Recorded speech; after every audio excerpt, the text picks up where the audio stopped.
अपनी चर्चा आचार्य नेमिचंद सिद्धांत चक्रवर्ती देव द्वारा रचित गोमटसार जीवकांड कर्मकांड के आधार से संग्रहित गुण स्थान प्रवेशिका में चतुर्थ गुण स्थान की करीब चर्चा चल रही है।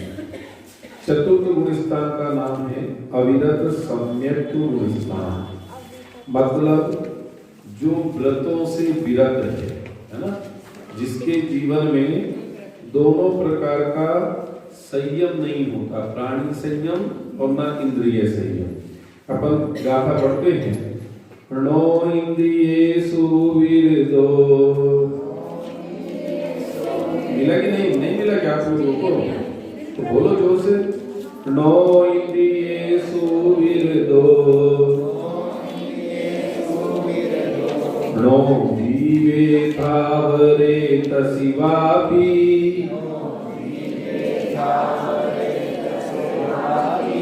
जो सद्दहति जीर्णोत्तम सम्मानिद्धि अविरतो सो।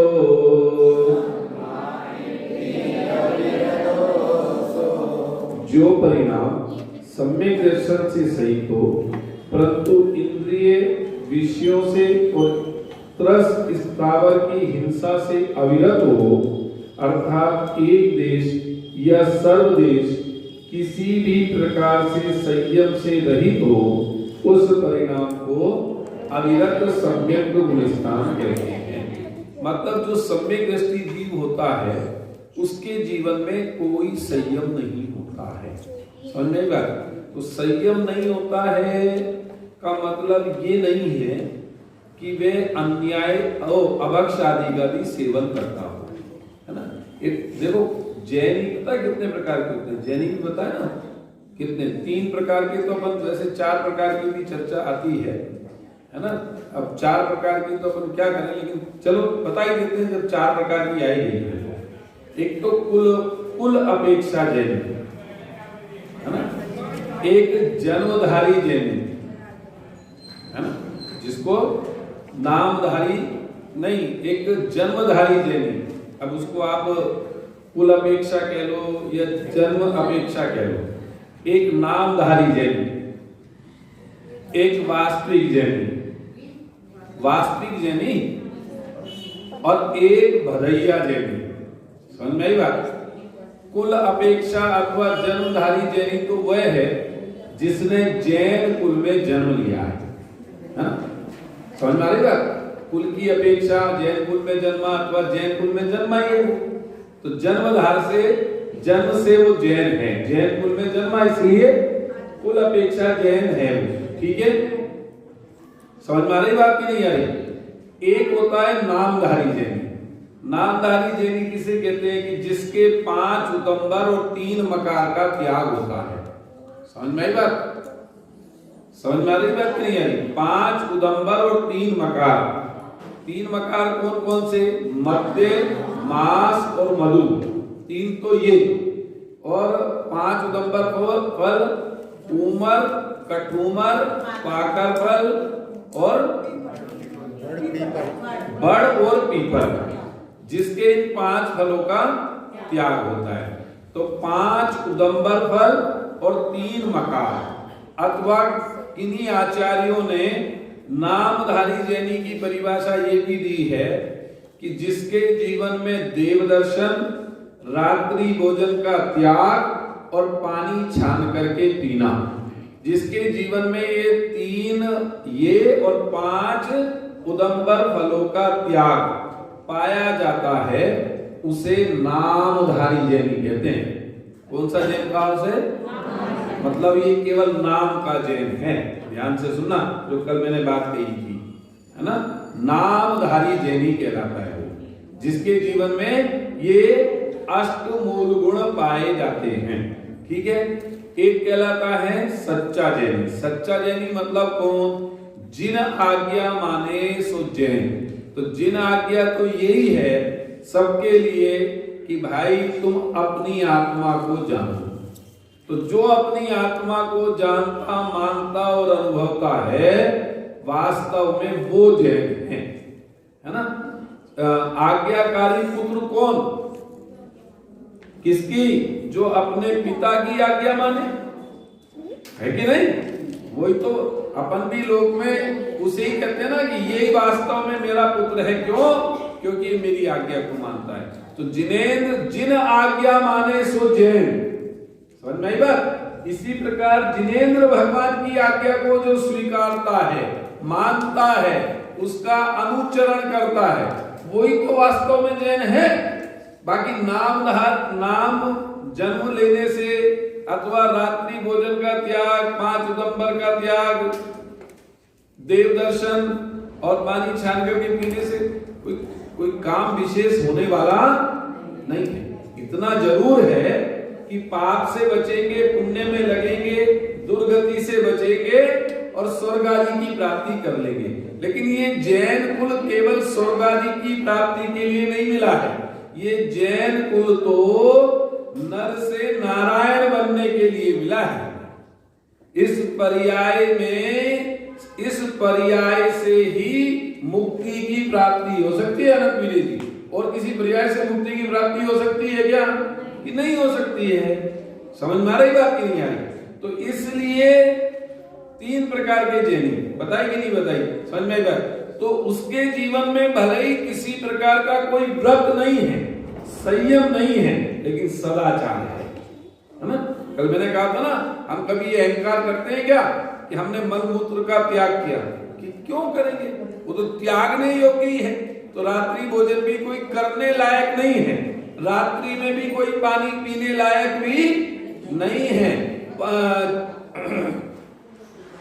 और क्या कहते हैं उसे, जिमीकंद आदि भी कोई खाने योग्य थोड़ी है। उनका काहे का अहम करें कि हम नहीं खाते, हमने उनका त्याग किया है। समझ में आई बात? त्याग तो वास्तव में किसका करना है? कि मिथ्यात्व का त्याग करना है। समझ में आई बात? तो मिथ्यात्व भी कोई त्याग करने जैसी वस्तु कोई दिखाई देती है वस्तु बाहर में? क्यों आयुषी भाभी, त्याग तो मिथ्यात्व दिखाई देता है बाहर में कि नहीं? आप ये कहो ये पदार्थ नहीं खाना है तो हमारी समझ में आता है कि ठीक है ना। और आप कह रहे हो मिथ्यात्व का, तो भाई साहब जिनवाणी में तो ऐसे ही कहा है, जब तक मिथ्यात्व नहीं छूटेगा, जब तक जीवन में धर्म नहीं होगा। और वो कोई सा भी धर्म हो, ना श्रावक धर्म होगा, ना गृहस्थ धर्म होगा और ना मुनि धर्म होगा। समझ में आई बात? जब तक ये उल्टी मान्यता खोपड़ी में है कि मैं शरीर ही हूं, जब तक पर्याप्त पर्याय में तन में जीव होता रहेगा, तब तक जीव को धर्म का प्रारंभ नहीं हो सकता। और जिसको सम्यक अर्थात आत्मा का अनुभव हो जाता है, आत्मा का संवेदन हो जाता है, उसके जीवन में धर्म का प्रारंभ हो जाता है ना। धर्म ध्यान है ना, 4 प्रकार के ध्यान बताए थे। कौन कौन से? आत्म ध्यान, क्रोध ध्यान, धर्म ध्यान और शुक्ल ध्यान। तो धर्म ध्यान का प्रारंभ कौन से गुण स्थान से होता है? गुण स्थान से। और 14 गुण स्थान किसका है? सम्यक दृष्टि का है। देखो ये जो सम्यक की महिमा गाई जाती है, ये कोई ऐसी नहीं गाई जाती। समझ में आई बात? आंटी जी सुनो क्या कह रहा हूं। सम्यक की महिमा जो गाई जाती है जिनवाणी के अंदर, वो ऐसी नहीं गाई जाती। क्यों? क्योंकि सम्यक के बिना धर्म ही नहीं होता। करें क्या? समझ में आई बात? नहीं है बात समझ में? कोटि उपाय तोड़ी सकल जग द्वंद बंद निज आता ना। 6 डाला भी है ना ये भी। क्या इसकी पहली पंक्ति क्या है ख्याल में किसी के? ये तो मेरे ध्यान है। तोड़ी सकल जग द्वंद बंद निज आत्म ध्याओ। आज दौलत राम जी भी कहते हैं कि सारे सकल तोड़ सकल जग द्वंद बंद, जगत के जितने भी द्वंद्व बंध हैं उन्हें छोड़कर किसका ध्यान करो? किसका ध्यान करो? किसकी आत्मा का? अपना ध्यान करो। कोई प्रश्न कर सकता है कि भगवान का ध्यान नहीं करें क्या? आप कहीं भगवान के ध्यान की तो बात ही नहीं कर रहे। क्यों मौसी, समझ में आ रही बात है कि कोई बात नहीं, देखो कुछ भी समझ में आ जाए ना तो फिर सब कुछ आ जाएगा, और जो समझने की जिज्ञासा ही नहीं रखे उसके कभी जीवन में कुछ समझ में नहीं आ सकता। तो समझ में आई बात की नहीं है? क्या कहा मैंने कि निज आत्म ध्याओ। आपने आत्मा के ध्यान की बात तो करी, लेकिन पंच परमेष्टि की तो बात ही नहीं करी। तो एक बात बताओ, मैं आत्मा हूं, शरीर नहीं हूं, ये बात मुझे पता कब चली मुकेश जी भाई साहब?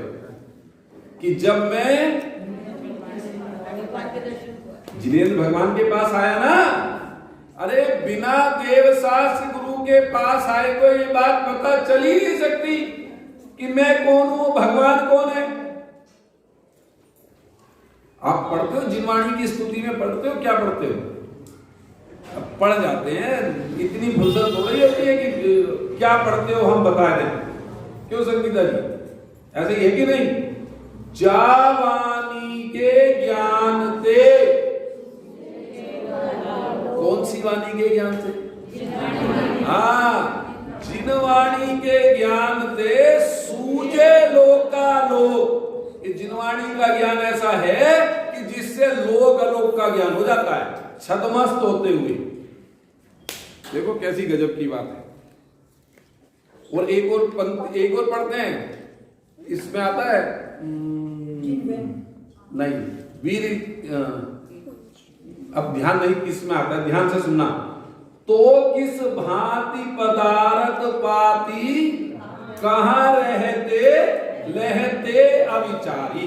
अगर हमें को जिनेंद्र भगवान के वचन सुनने को नहीं मिलते तो हम किस प्रकार से पदार्थों के स्वरूप को समझते, किस प्रकार? ये अभी तक तो यही माने बैठे थे, मैं पुरुष हूं, मैं पिता हूं, मैं पुत्र हूं, मैं चाचा हूं, मैं ताऊ हूं, मैं मनुष्य हूं। तब जिनवाणी सुनी तो ख्याल में आया कि ये पर्याय में रहते हुए तो इस पर्याय से भी ज्ञान स्वरूप भगवान आत्मा है। तो ये महिमा किसकी? जिनवाणी की, इन पंच परमेष्टि भगवान की, जिसे अभी देवशास्त्र गुरु की श्रद्धा ही नहीं हुई है, देवशास्त्र गुरु के स्वरूप का ही नहीं पता, उसको तो तीन काल में भी सम्यक हो ही नहीं सकता। तो अपन देवशास्त्र गुरु के तो दृढ़ श्रद्धानी है ही, तो अब उससे आगे की बात करेंगे कि नहीं करेंगे? ऊपर चढ़ना है कि वहीं रुके रहना है? ऊपर चढ़ना है तो ऊपर की बात चल रही है कि इनके बिना भी सम्यक दर्शन नहीं होता। ध्यान से सुनना। और इनके पास आने मात्र से भी नहीं होता। डॉक्टर के पास जाते हो ना आंटी, जाते हो तो रोग डॉक्टर के पास जाने मात्र से ठीक हो जाता है क्या? नहीं। तो डॉक्टर जो उपचार लिखता है उस उपचार को सुनने मात्र से ठीक हो जाते हो क्या? फिर क्या करते हो? उस दवाई का सेवन करते हो। ऐसे अपन जिनेंद्र भगवान रूपी डॉक्टर के पास आए और कौन सा रोग लगा है हमें और आपको? जन्म जरा और मरण का। उस रोग का निवारण करने के लिए भगवान के पास आए और भगवान से कहा कि हे भगवान, मुझे बस कोई और दुख नहीं है, मेरा जन्म जरा और मरण मिटा दो। तो भगवान ने कहा, भाई अगर तुझे अपना जन्म जरा और मरण मिटाना है तो पहले तू ये जान, तू ये नक्की कर कि तू है कौन, कि तू मनुष्य है कि जीव है। समझ में आई बात की नहीं आई? ऐसा भेद विज्ञान कर तो तेरे जन्म जरा और मरण के रोग का नाश प्रारंभ हो जाएगा। अब वो तो अपन नक्की करते नहीं है। तो इसलिए मैंने अभी जिनेंद्र देवशास्त्र गुरु की बात नहीं कर रहा हूं, अभी मैं समझ में आएगा। इनकी महिमा और इनकी शरण के बिना तो सम्यक की प्राप्ति हो ही नहीं सकती है। समझ में आ गई बात?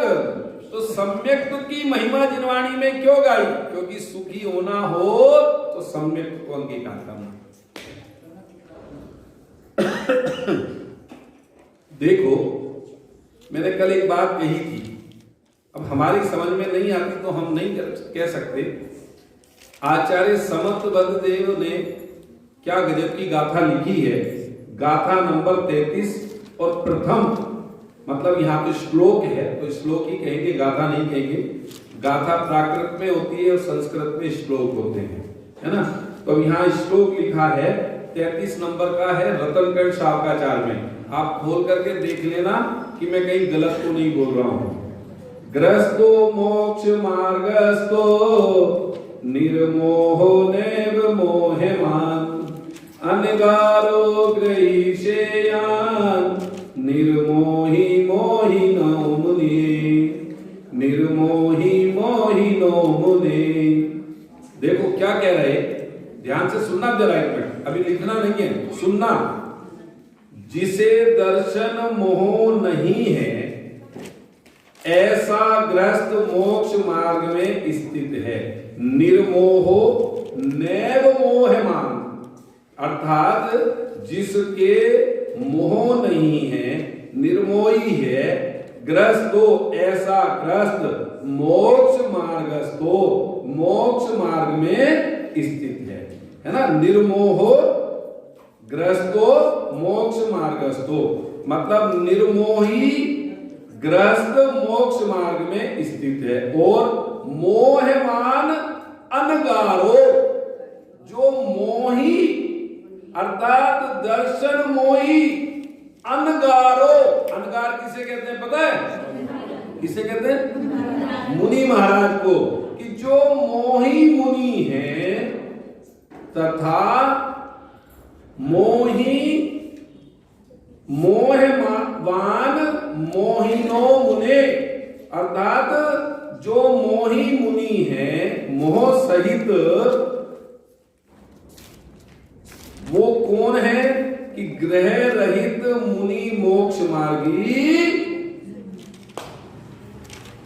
बोलो, ये लिखा कि भले ही वो अनगार है और मोह से सहित है तो वह मोक्ष मार्गी नहीं है। इससे भी महत्वपूर्ण बात और आगे क्या कह रहे हैं, जरा ध्यान से सुनना, घबराना मत। इस समंत बद्ध स्वामी ने लिखी है बात, अनंत वीर्य जी, समझ में आ रही बात? क्या लिखा? इसी कारण से देखो, मोहवान अनगारो, यहां तक, अर्थात मोहवान मोही मुनि, जो अनगारो मतलब मुनि, वह कौन है? मोक्ष मार्गी नहीं है। फिर ग्रेही शेयान निर्मोही मोहिनो मुने, अर्थात मोहवान मुनि से निर्मोही अर्थात दर्शन रहित गृहस्थ क्या? श्रेयान, श्रेष्ठ है।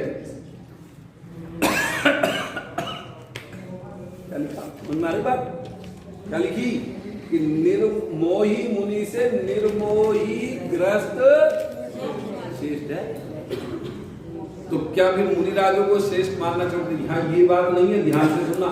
अपन चक्कर ये बात समझाई कुछ जाती है और समझते कुछ है। समझ में आई बात की नहीं आई? देखो, बिना मोह के नाश में तो जिनागम में किसी का प्रवेश नहीं है भैया। ना कोई पूज्य होता है, ना पूज्य पना प्रकट होता है। मोह का जब तक नाश नहीं होगा, देवता लोग भी उस जीव की प्रशंसा करते हैं जिसको सम्यक्त्व की प्राप्ति होती है। आपने क्या कहा? क्या पहले क्या बोला? मोही मुनि होगा ना फिर? हाँ, मोही मुनि, मोही मुनि से निर्मोही श्रावक श्रेष्ठ कहा। और मोही का मतलब ये नहीं कि उसको किसी से राग होता हो, अर्थात उसको सम्यक दर्शन नहीं है। चैंडालाकार ने लिखा, मोक्ष महल की प्रथम सीढ़ी या बिन ज्ञान चरिता सम्यक्ताने लहे सुदर्शन तारो भव्य पवित्रा मोक्ष महल की प्रथम सीढ़ी। मोक्ष महल में जाना है ना, तो उसकी पहली सीढ़ी कौन सी? कि सम्यक दर्शन।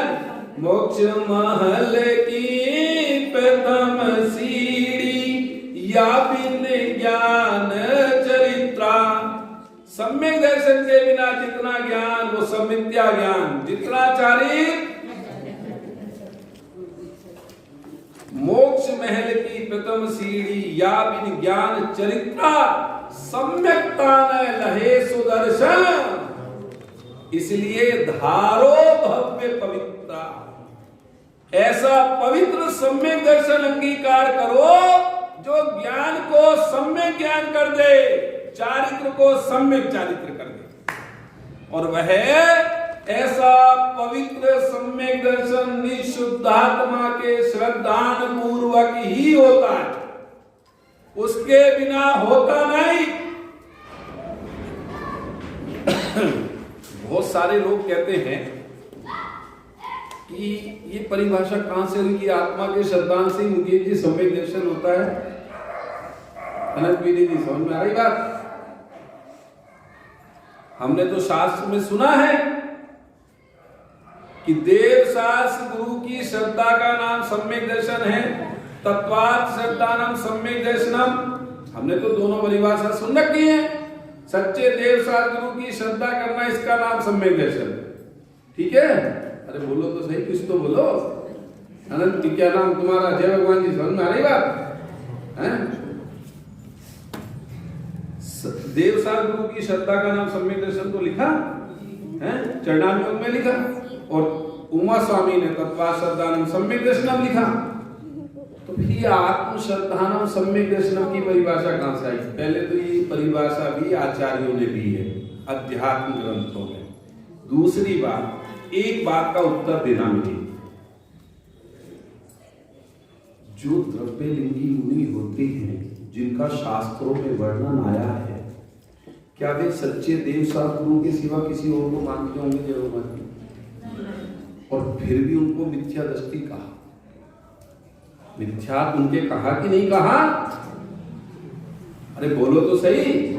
तो उनके ऐसा कौन सा श्रद्धान रह जाता होगा? क्या वे 7 तत्व के नाम नहीं जानते हो कि जीव जीवा सर्वबल सम्मान निद्रा और मोक्ष, 11 अंग और 9 पूर्व के पाठी? हम तो उनके चरणों की रज के बराबर भी ज्ञान नहीं है हमारे को। तो फिर भूल कहां रह जाती है? वो भी केवल ज्ञान गम्य, हमारे और आपके ज्ञान गम्य नहीं है। लेकिन ये बात नक्की होती है इस बात से भी कि आत्मा का श्रद्धान नहीं हुआ तो इतना उत्कृष्ट चारित्र धारण करके भी मोक्ष की प्राप्ति नहीं कर पाए। इसलिए पहले नंबर पर किसे जानो?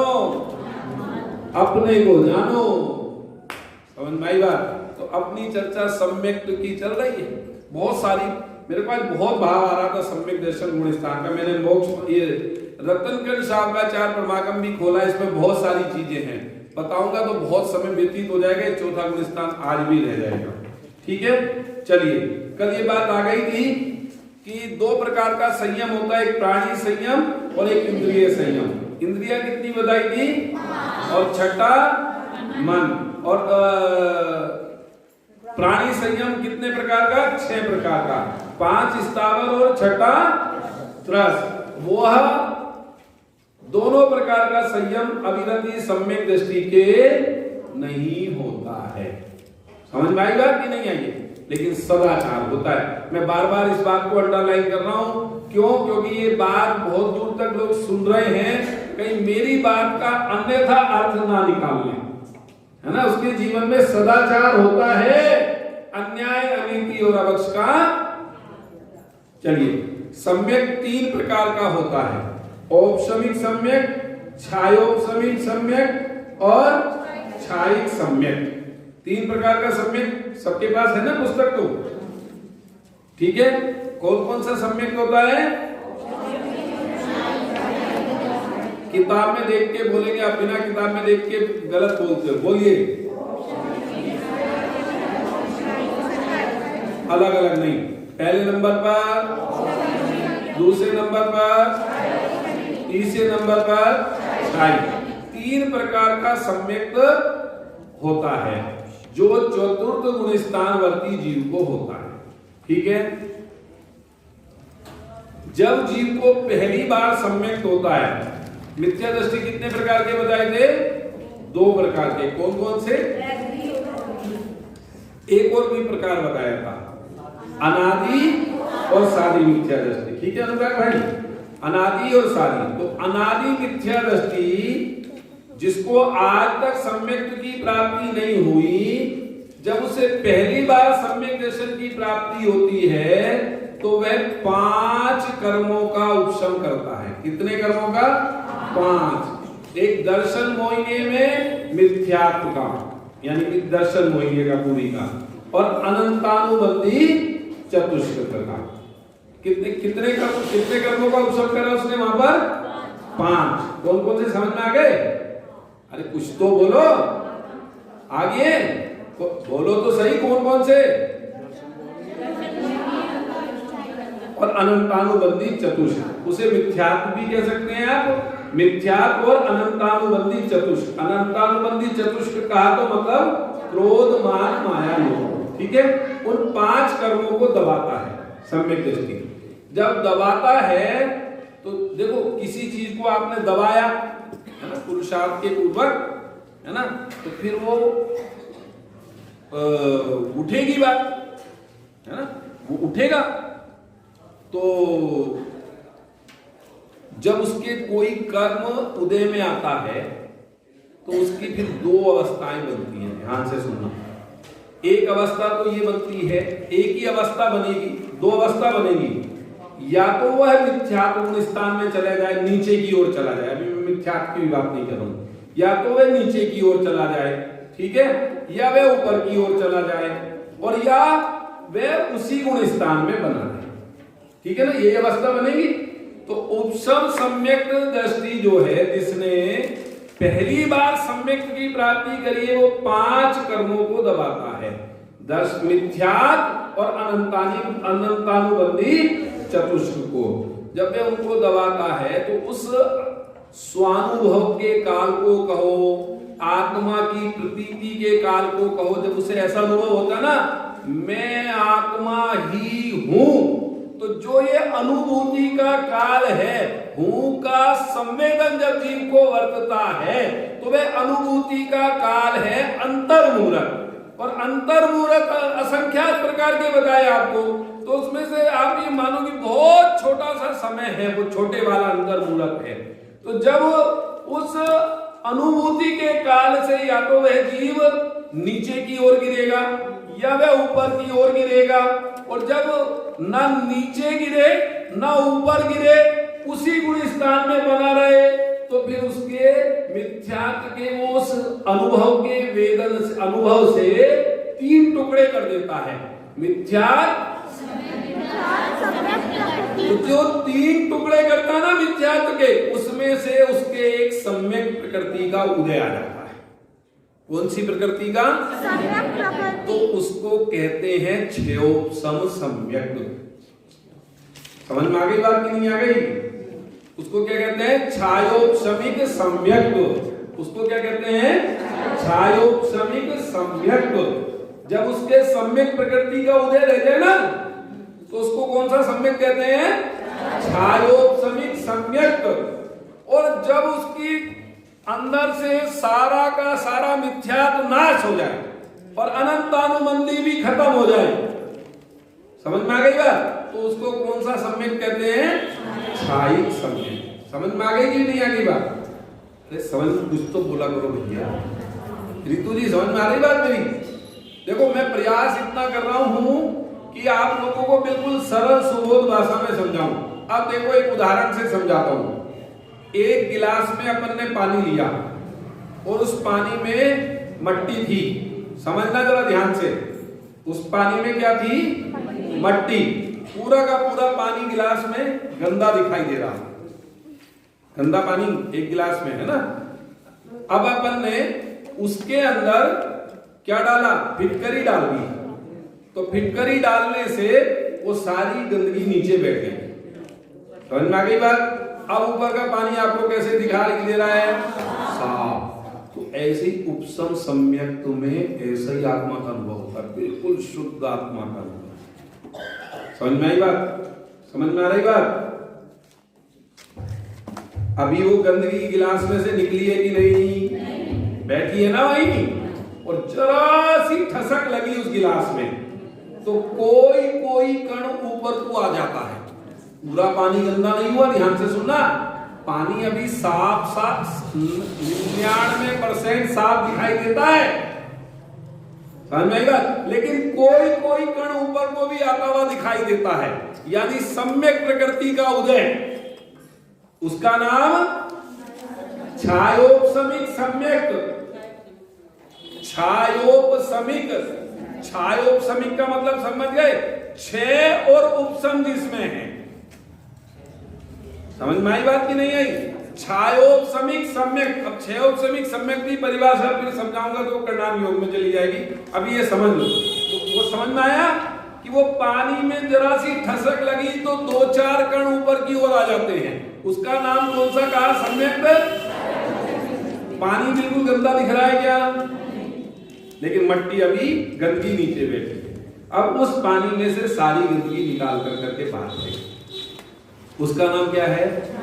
अब गिलास को कितना हिलाया जाए कि पानी गंदा हो जाएगा? नहीं होगा ना? अरे बोलो तो सही। उसका नाम है छायिक सम्यक।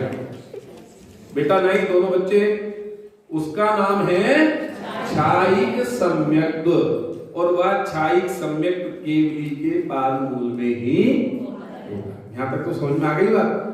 लेकिन ये जब भी सम्यक दर्शन जीव को होगा, वो होगा किसके आश्रय से?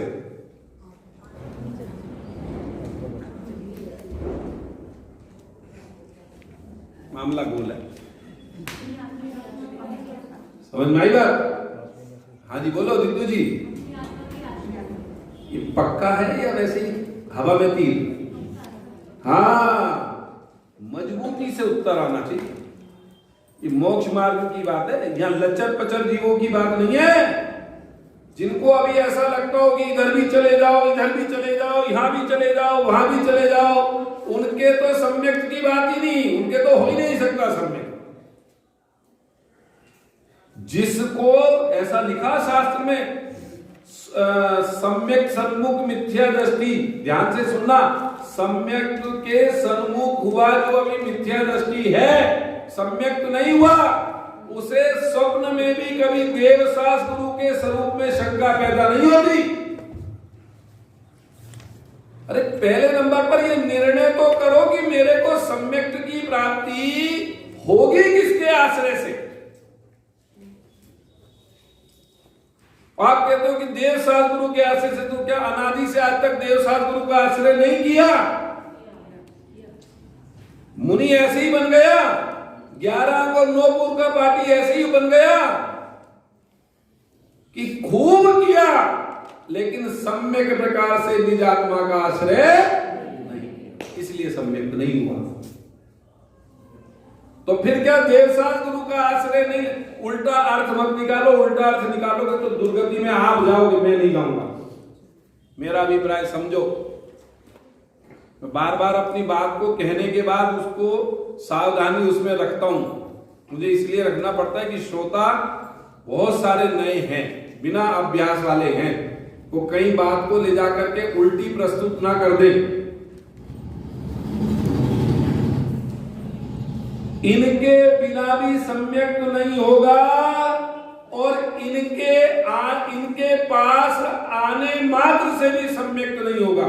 जीव इनके पास आकर के इनके बताए हुए मार्ग का अनुकरण करते हुए अपनी शुद्धात्मा का आश्रय लेगा तो उसको उपसम, क्षयोपसम, छायिक आदि सम्यक की प्राप्ति होगी।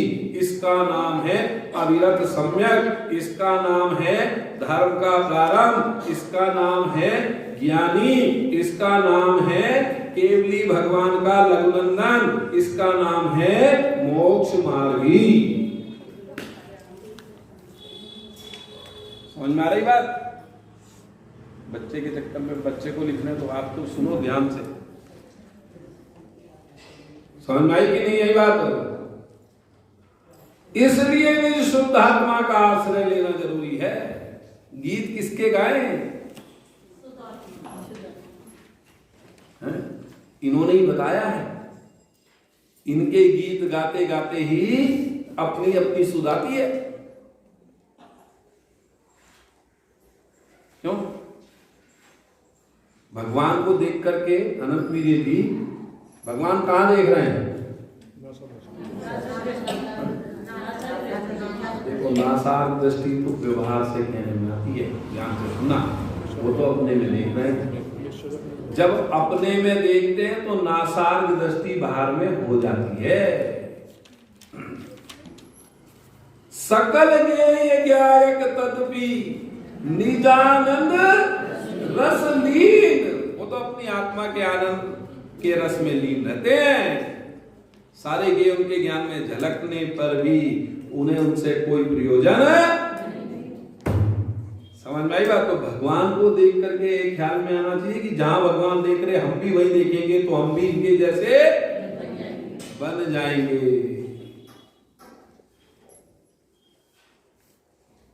बोलो, एक खजाना मिलने का तो आ जाओ, यही उपाय है बेटा जी।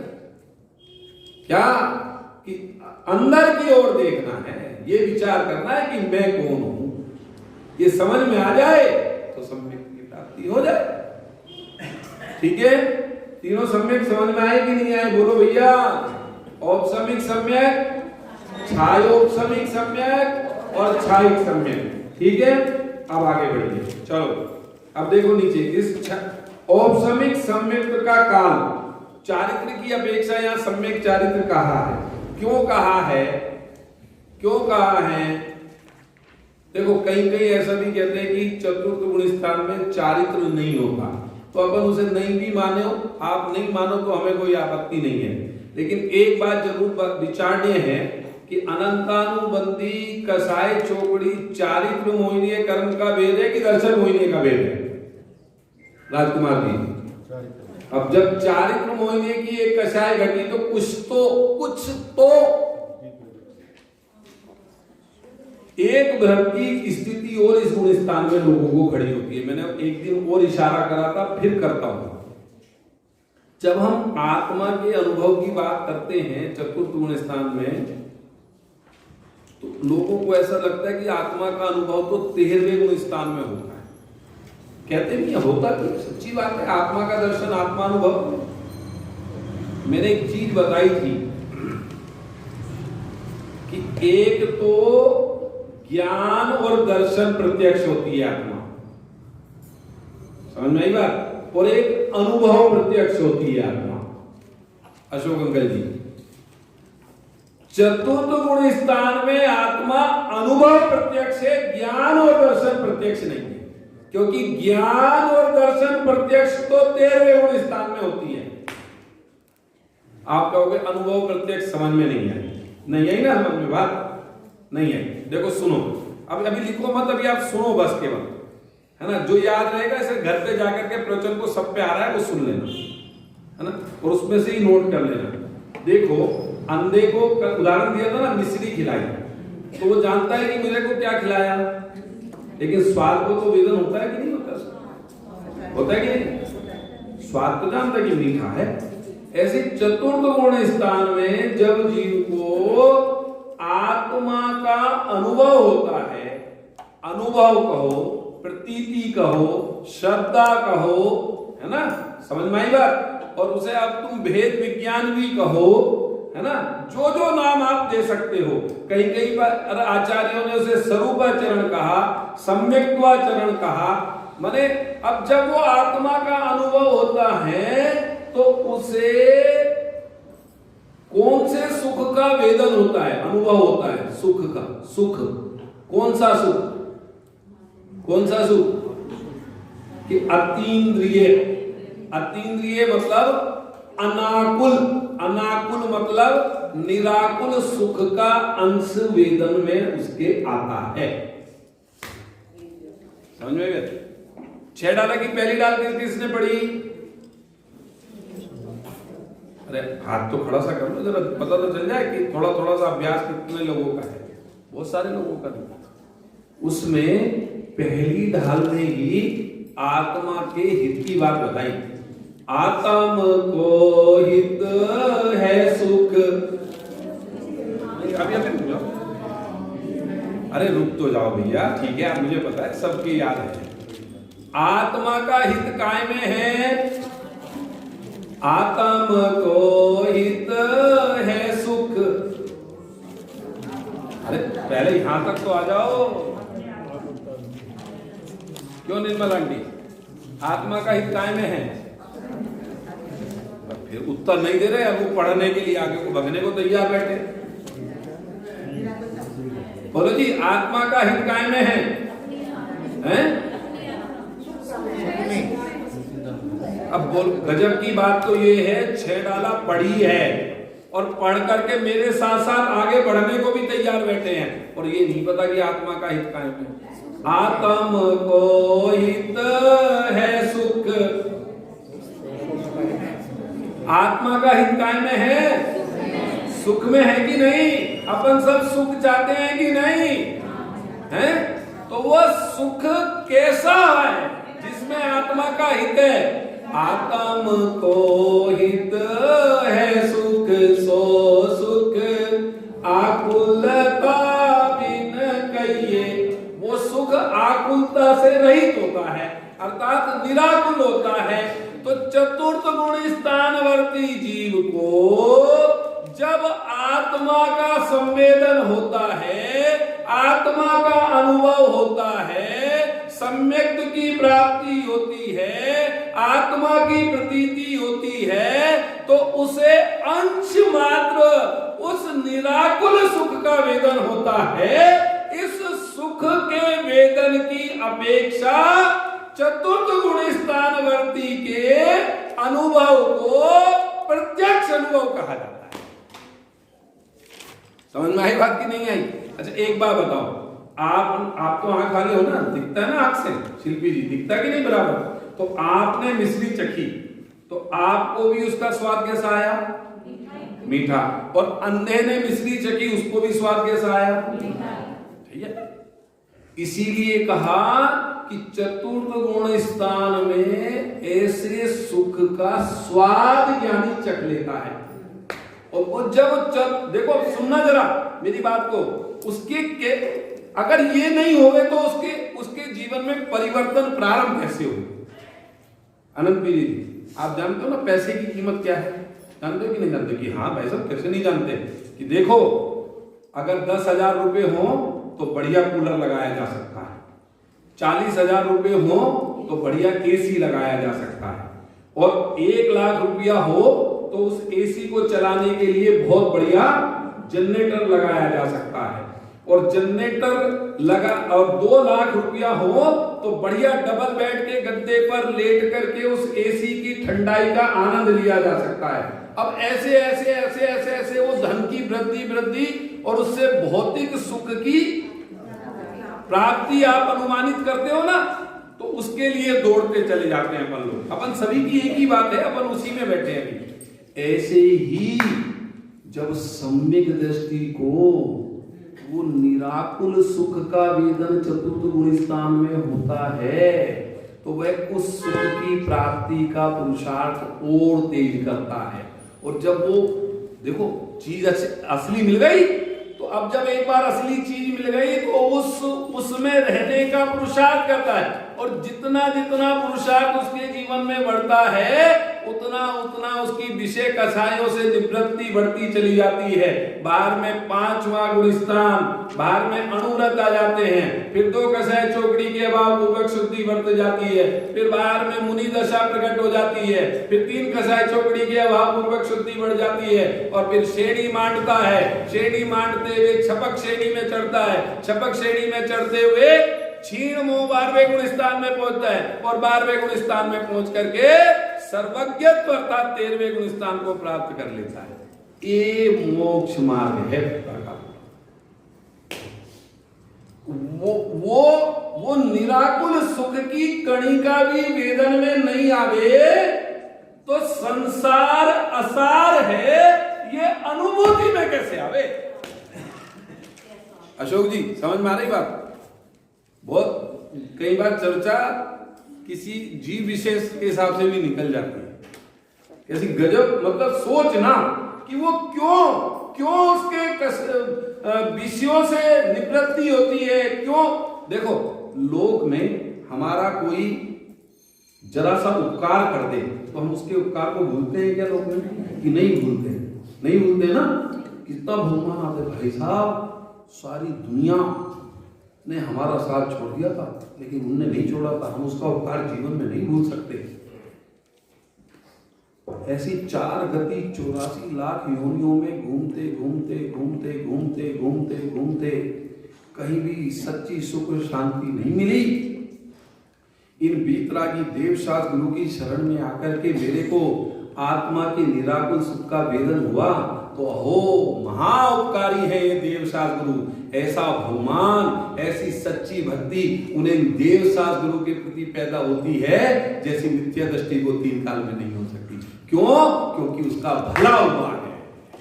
और अपन भला मानते किसमें है कि विषय कसायों को बढ़ाने के साधन दिला दे में भगवान को इनकी महिमा, और नहीं तो नहीं, है ना? समझ में आ रही बात? लेकिन ज्ञानी को बहुमान क्यों आता है?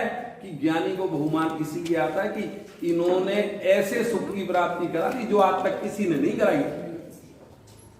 निराकुल सुख का वेदन कराया ना इन्होंने, तो इसलिए ज्ञानी के सच्ची भक्ति होती है, भगवान की भी, देवशास्त्र गुरु की भी। समझ में आई बात? तीनों सम्यक समझ में आ गए कि नहीं आ गए? आ गए कि नहीं आ गए? ये भी क्लियर हुआ ना कि सम्यक की प्राप्ति किसके आश्रय से होगी? चलो एक बात और, अभी समय हो गया है, इस अब फिर बहुत तेजी से बढ़ूंगा, रोज ही कह रहा हूं लेकिन नहीं बढ़ पा रहा हूं। लेकिन मेरे को इतना अपने मन में संतोष है कि जो महत्वपूर्ण जानकारी आप लोगों तक पहुंचनी चाहिए वो मैं पहुंचाने का पूरा प्रयास कर रहा हूं। देखो एक बात समझ लो कि मेरा सुख किसके पास है? विचार करना गंभीरता से। मेरा सुख अरहंत भगवान के पास है, मेरा सुख सिद्ध भगवान के पास है, मेरा सुख आचार्य परमेष्ठी के पास है, मेरा सुख उपाध्याय परमेष्ठी के पास है, मेरा सुख साधु परमेष्ठी के पास है?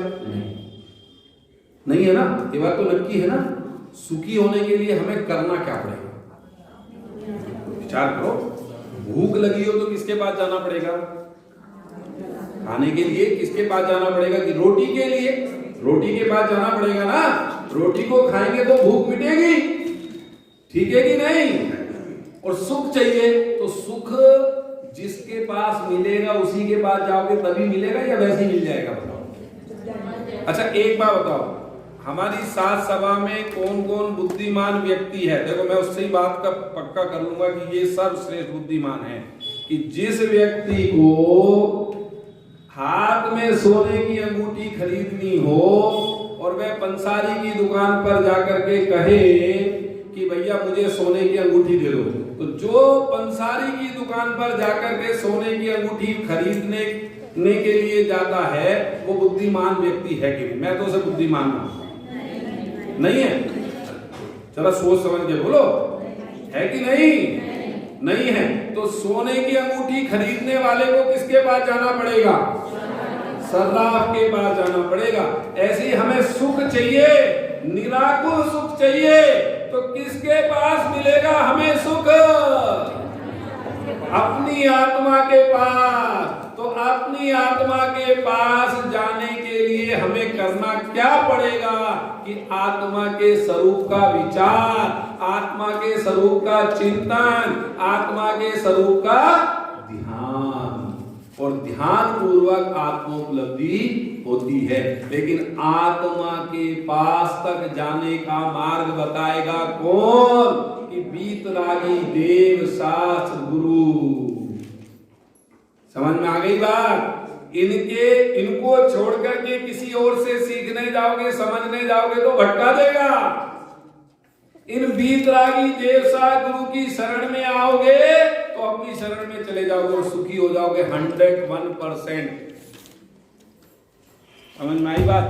एक बात कह करके अपनी बात पूरी करता हूं कि जो जीव स्वरूप की प्राप्ति अथवा आत्मा की प्राप्ति के अभिप्राय से जिनवाणी का अध्ययन करता है, उसके पंचेंद्रिय के विषय कषायों से भूमि का अनुसार विरक्ति पाई ही पाई जाती है। इसलिए ये निर्णय आज की कक्षा से कर लेना कि हमारे को सुखी होना है तो पंच परमेष्ठी भगवान द्वारा बताए गए मार्ग का अनुकरण करके हम अपनी आत्मा की शरण में जाएंगे तो हम सुखी होंगे, अन्यथा हम सुखी नहीं होंगे। हम सभी जीव सुखी हों, इसी पवित्र मंगल भावना से आपकी बात